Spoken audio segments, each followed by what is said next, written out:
Hi guys, welcome back to my YouTube channel. So today I'll be teaching you guys how to set up your Garmin, basically the PFD and the MFD before your flights, and I'll be walking you through different features of the PFD and MFD particularly for each and every different exercise, be it the general flying lessons, be it the circuits lesson, and most importantly the cross country. We have different kind of setups which we need to be aware of in both these screens, PFD and the MFD screens, and I'll be walking you through all the features what are necessary for you. And this is just a way of documenting my knowledge and helping you guys in whatever way possible. And so yeah, that's pretty much it. So let's deep dive into all these setups, and hope you find this video helpful, and I hope you learn something new. So let's get started. Okay, so let's first begin with the PFD setup. So initially, when you switch on your master battery and switch on your aircraft, initially you'll be having this kind of a screen displayed on the PFD. You will be having engine parameters also on the left hand side of the PFD screen. So what you could do is I'll just close this initially, and till the time you haven't pressed this button. So this is the MFD, right? This one was the PFD and this is the MFD. So what you have to do is, as it's mentioned pretty clearly, press ENT or the rightmost soft key to continue. So we can click on this. So the MFD starts to load, right? And at this point, what you'll observe is that the engine parameters have now shifted from this point to this point, right? So now let's first start by setting up the PFD. I'll be teaching in a very generalized format. It's not specific to any FTO or any particular exercise. But yeah, of course, I'll be moving in a chronological manner, which would make the understanding way more easier. So first things first.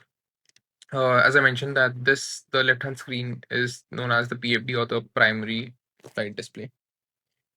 The MFD stands for multifunction display. So as you can see on the top left corner, we'll be moving from top left, right? So we have the frequencies, which are known as the Nav frequencies. Over here, what you can usually do is you can feed in the frequencies of, let's say the ILS or the VOR, right? These kind of frequencies, which will help you to navigate to a particular navigate, in simple terms, right? So what you can do is, how do you change the frequencies for that? So we have this knob over here, the nav knob, right? So there are basically two knobs. One is the outer knob, the bigger knob, which we call, and the internal one is the smaller knob. So if we have to change the frequency, if we look over here, since currently it's highlighted with this blue border, this means that this particular frequency will be changed. Now, one thing to keep in mind is that there are two concepts over here. One is the concept of active frequency, and the other is the concept of standby frequency, right? So, frequency which is not highlighted over here, this becomes the active frequency at this point.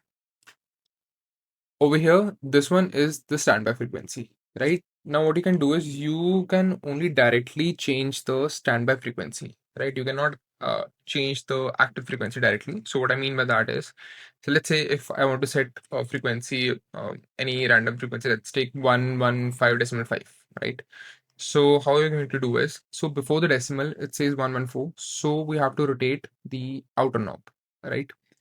So, we are rotating the outer knob. See, if we turn it to the left, the value will decrease. This is pretty intuitive, I believe. So if you have to increase it, you have to turn it clockwise, right? So 115. Now this is 115 is set with the help of the outer knob.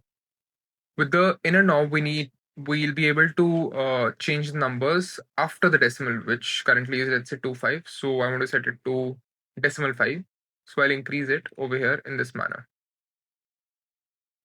So it's now set. But as I mentioned in the beginning, this is going to be a standby frequency. This is not the active frequency. So how are we supposed to make it active? By pressing this particular knob, which switches the position of the standby and the active frequencies. So once you press this, so as you can see now 115.50, has been shifted to the right hand side, and now this has become your active frequency over there. Now, if we have to toggle between the nav1 and the nav2 frequencies, like if I want to bring my cursor down on the nav2, what I'm going to simply do is I'll be I'll bump the center of this of the navigation knob, right? So this will help me bring my cursor to bottom, and vice versa. If I click it again, it will go back. So I think this is pretty much clear. How do we set up the frequencies? Similar kind of logic happens with the comm frequency as well. Now, what happens with the comm frequencies? This is used when we need to, communicate with certain air traffic controller. Let's say if you're going to Ahmedabad, so you need to contact Ahmedabad radar, Ahmedabad tower, Ahmedabad approach, whatever it is. If you're going to Jaipur, Udaipur. But so now, if we have to change the frequency of any of this COM1 or COM2, the logic remains the same. The outer knob is used to change the numbers before the decimal. So in this case, let's say I want to change this frequency 1 to 1 decimal 800 to, let's say, 1 to 2 decimal 5, right? So what are we going to do? Same logic, we'll increase it 1 to 2, right? We just twisted it to the right. Then we decrease this number after the decimal to, let's say, 755 or whatever it is. Again, I'm taking completely random values. So depending upon your use case, whatever comms frequency you want to tune in, so you can do it accordingly. Right now, the main point which I want to put forth over here is that how do we identify which frequency is active? The logic for that remains the same, right? The active frequencies are displayed on the left hand side. So you can keep this thing in mind that the active frequencies are always on the internal portion of the PFD. In like, it's a notation which I used to follow, right? It's towards the interior side. This is the exterior and this is the interior, right? Similarly, this can be considered as the interior part and this is the outer or the exterior part. So these are again the standby frequencies and these are the active frequencies. Now you must be observing that 118.705 is highlighted in green color. So why is it that so? So the logic behind this is that currently on this frequency, if we want to communicate, we'll be communicating on this frequency, right? Even though we have the ability to communicate on this frequency also, this is also an active frequency. But whenever I'll be pressing my PTT, right? PTT is a button which you press and or hold to communicate with the ATC. So you'll be communicating on this frequency, even though you'll be able to hear both the frequencies in the same channel on your in your headsets at the same time, but you'll be transmitting only in the frequency on the frequency which is highlighted in green color. So now let me show you how do you toggle between that. If you want to, let's say, switch to 1 to 1.800. So what do you do? So over here in the center console panel, you can see that there is this COM1 mic, COM1, COM2 mic, and COM2, right? So currently what you can do is, so this COM1 and COM2 is basically catering to the fact that if you want to listen to that particular frequency, right? Now if I press this COM2, so you can see this white colored light is illuminated. So this means that in your headsets, you'll be able to hear the transmission being carried out on 118.705 as well as 1 to 1.800. Now, if you want to talk, right, if you want to communicate with the ATC on this frequency, 1 to 1.800, so you need to press this COM2 mic. Now you must be observing that this frequency is now highlighted in green color, which surely tells us that okay, we are correctly communicating on the correct frequency. So this is a very small point, but in fact a very important point, which most of the cadets or student pilots don't follow when they're trying to transmit. Logic for toggling between these frequency, we bump in the comms knob, and you can see this blue border gets toggled up and down. So as you can see that this is the altimeter. It will tell you the altitude at which you're flying, right? This is the QNH, which you can set at the beginning of your flight. So during a startup call itself, you will give a call that, let's say, or maybe if you already have the local QNH for that. So in order to set the local QNH, what you can do is you can come down to this knob over here. It says course and baro, right? So we need to set the barometric altitude over here. So how do we do that? The baro is basically toggled using the outer knob, right? And the inner one is actually a triangular knob. So once you are sitting in the aircraft, you'll get the actual feel of how the knobs look like. And over here, let's say the QNH given by the ATC, or like if the information you have is 1013, whatever it is. So you can toggle it accordingly. And now you can see how the altimeter setting changes, right? The altitude is changing.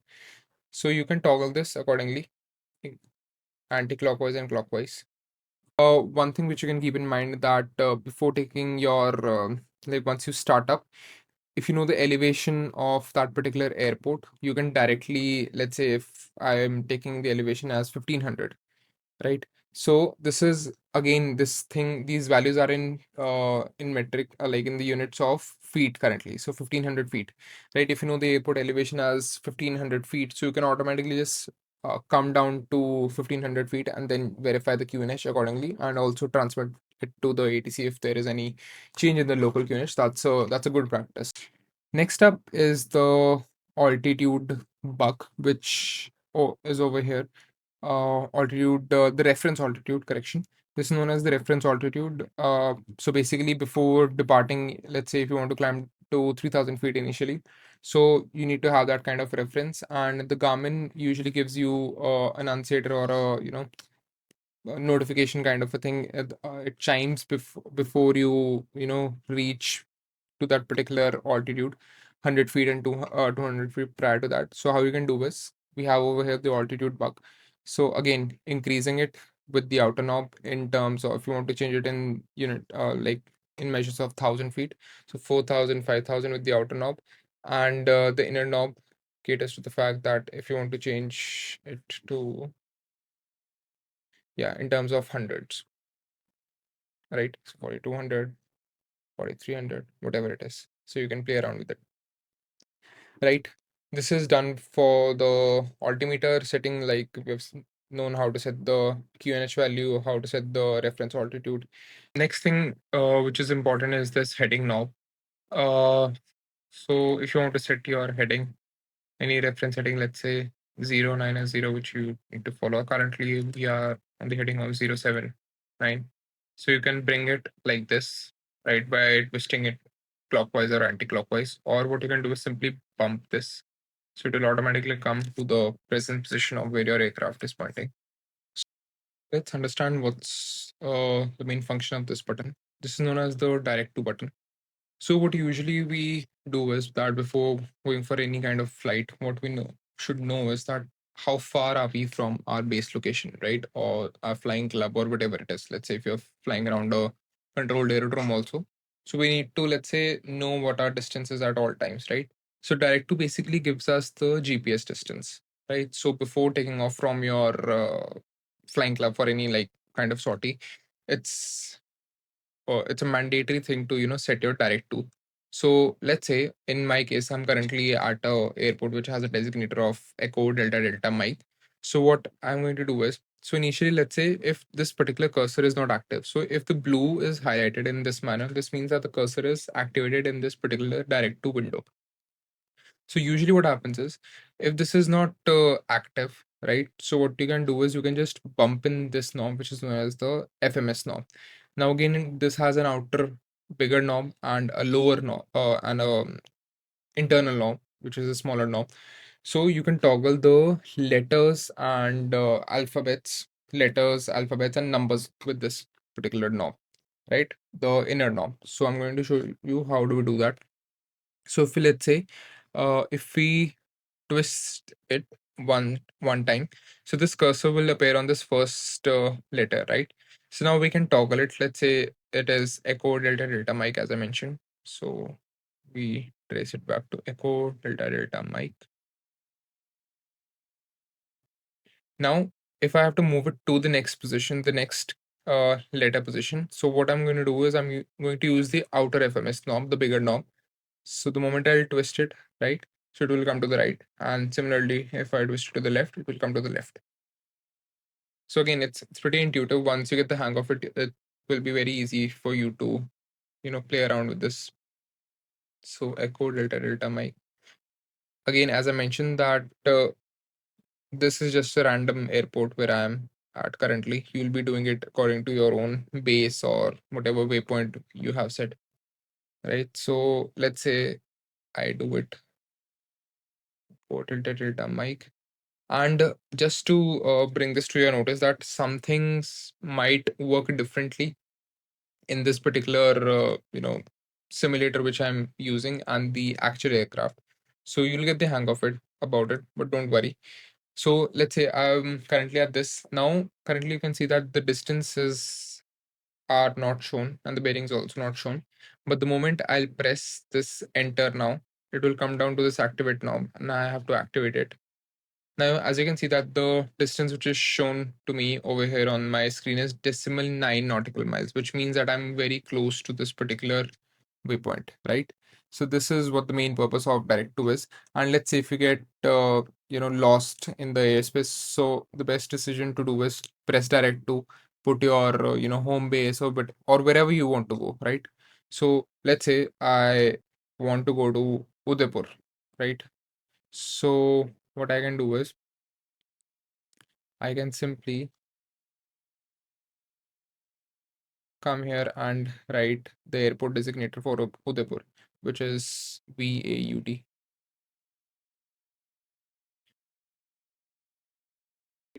So now the moment I'll press enter, now see how the distance will change, right?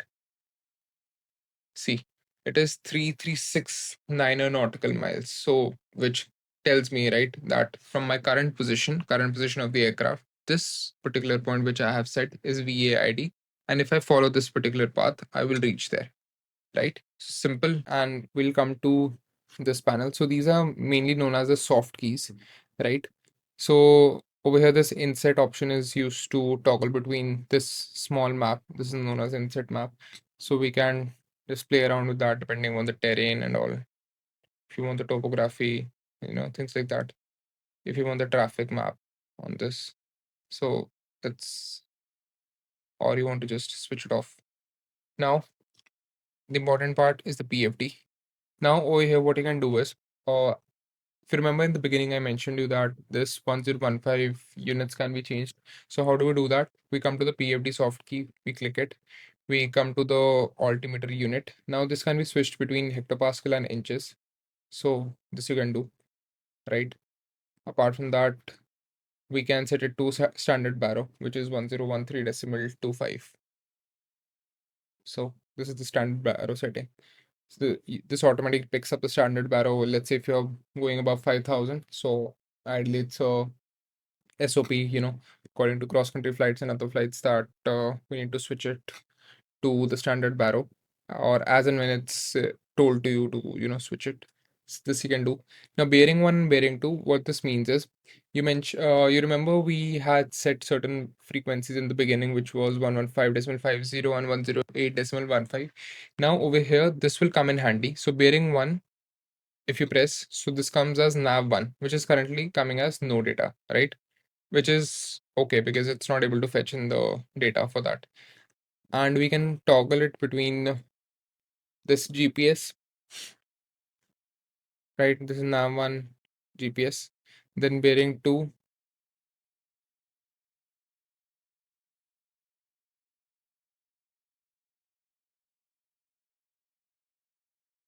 So over here we can toggle between the values whatever it's required. So you can do it as per the suitability. All right, we'll just keep it at off for now. And then this is for getting the wind data over here currently, since we're not flying and the sensors are not able to fetch in the data, so it's of no use to us. We can switch it off as well.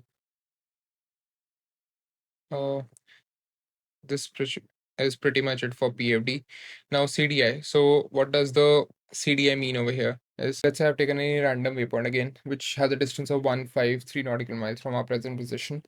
Now, if you want to, change the course, right? The course which you are about to follow.